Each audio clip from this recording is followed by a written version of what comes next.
Shalom, kita jumpa kembali di dalam pembelajaran kita mengenai Perjanjian Baru, khususnya mengenai latar belakang dari Perjanjian Baru.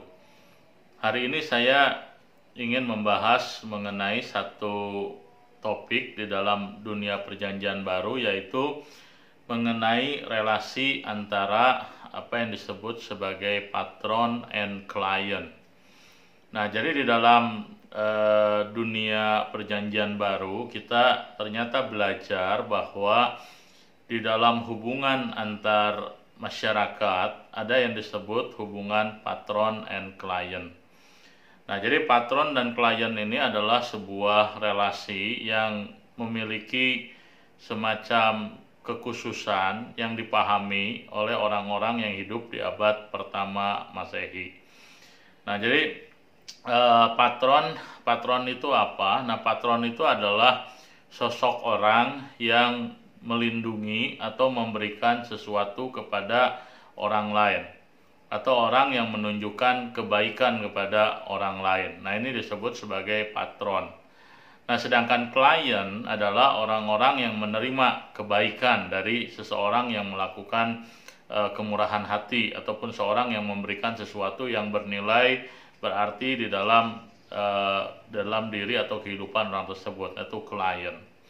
Nah, hubungan antara patron dan klien ini sesuatu yang penting untuk diperhatikan. Kenapa? Karena konsep patron dan klien ini kemudian mendasari relasi antara manusia dengan Tuhan.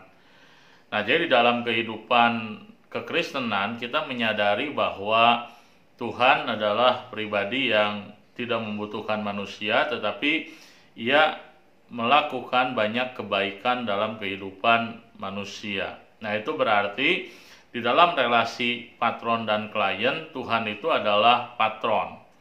Nah, sedangkan kita manusia, orang-orang yang menerima kebaikan dari Tuhan, nah itu disebut sebagai klien.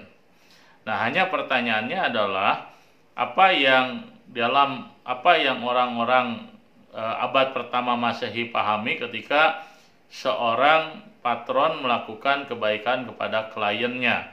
Apa yang sebenarnya diharapkan oleh seorang klien dalam hal ini? Artinya, apakah seseorang yang menerima kebaikan dari seorang patron di abad pertama Masehi dianggap sebagai orang yang bebas-bebas saja mau merespon ataukah tidak kebaikan dari orang yang melakukan atau pribadi patron yang melakukan kebaikan dalam kehidupan dia? Nah, maka jawabannya adalah tidak. Nah, di dalam abad pertama Masehi, orang-orang menyadari bahwa sebuah kebaikan haruslah dilakukan secara tulus. Artinya apa? Waktu orang melakukan hal yang baik kepada orang lain, tidak boleh ada motivasi yang lain yang itu kemudian seperti udang di balik batu, gitu ya, seperti ada maksud tersembunyi di balik sebuah kebaikan. Nah, dalam kehidupan abad pertama Masehi, kebaikan harus dilakukan secara tulus. Nah, lalu apa yang menjadi kewajiban daripada seorang klien ketika menerima kebaikan dari seorang patron? Nah, maka dalam abad pertama Masehi, orang-orang mengerti betul bahwa ternyata seorang klien yang baik, penerima kebaikan yang baik, bukanlah orang yang melupakan kebaikan yang dia terima. Nah, lalu apa yang seorang harus lakukan sebagai seorang penerima kebaikan atau sebagai seorang klien? Nah, maka dalam abad pertama Masehi, orang-orang mengerti, orang belajar bahwa cara merespon kebaikan yang benar dalam menerima kebaikan seseorang dalam kehidupan kita atau kehidupan orang-orang pada abad pertama Masehi adalah dengan jalan melakukan hal yang sama seperti yang dia terima dari seseorang kepada orang lain. Nah, itu adalah kerangka berpikir dari orang-orang yang hidup pada abad pertama Masehi. Maka misalnya saja saya menerima kebaikan dari orang lain memberikan sesuatu kepada saya. Misalnya ada orang yang ketika saya mengalami pergumulan tertentu, kekurangan uang misalnya, ada orang yang dengan kemurahan hatinya memberi saya uang.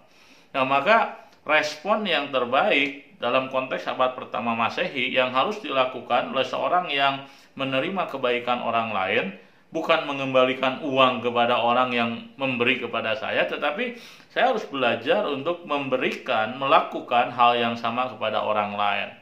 Maka kalau saya menerima kemurahan hati dalam bentuk bantuan uang kepada saya, misalnya kalau saya orang hidup pada abad pertama Masehi, maka saya sebagai orang yang tahu diri harus merespon apa yang saya terima dengan jalan melakukan hal yang sama, yaitu melakukan kebaikan kepada orang lain seperti seseorang melakukan kebaikan kepada saya. Nah, konsep patron dan pelayan inilah yang kita lihat misalnya saja di dalam kisah mengenai pengampunan yang Tuhan Yesus berikan kepada murid-muridnya ketika Petrus bertanya kepada Tuhan Yesus, berapa kalikah seseorang harus mengampuni orang yang bersalah kepada dia? Maka Tuhan Yesus mengatakan bahwa orang harus mengampuni tanpa batas, 70 kali 7 kali 7. Artinya apa? Artinya bahwa pengampunan yang kita terima dari Tuhan itu adalah pengampunan yang sifatnya tidak terbatas. Kita berdosa sangat banyak kepada Tuhan. Nah, maka apa yang harus kita lakukan untuk merespon kemurahan Tuhan yang dinyatakan melalui pengampunan yang Tuhan berikan? Nah, maka yang harus kita lakukan adalah kita belajar melakukan seperti yang Tuhan lakukan pada kita. Maka kita pun belajar mengampuni orang-orang yang bersalah kepada kita secara tanpa batas, yang disebut 70 kali 7 kali. Nah, jadi apa yang kali ini kita bahas mengenai hubungan patron dan klien, ternyata konsep ini juga mewarnai pemahaman orang-orang Kristen pada abad pertama Masehi ketika mereka berbicara soal anugerah. Nah, jadi orang-orang percaya menerima anugerah dari Tuhan. Nah, maka apa yang harus dilakukan orang-orang percaya? Maka orang-orang percaya harus belajar dari kemurahan Tuhan melakukan hal yang sama kepada sesama kita. Nah, maka kita juga barangkali mengingat dengan apa yang Rasul Paulus ajarkan dalam Roma pasal 12 ayat yang pertama dan yang kedua. Di situ kita diminta oleh Rasul Paulus untuk mempersembahkan tubuh kita kepada Tuhan dengan jalan apa? Tentu dengan jalan menjadi berkat bagi sesama. Nah, kenapa kita diminta untuk mempersembahkan tubuh kita kepada Tuhan? Jawabannya adalah karena Tuhan telah memberikan tubuhnya bagi kita. Nah, di dalam Kristus, tubuh Kristus terkoyak, tubuh Kristus mengalami penderitaan. Untuk apa? Untuk menyelamatkan kita dari perbudakan dosa.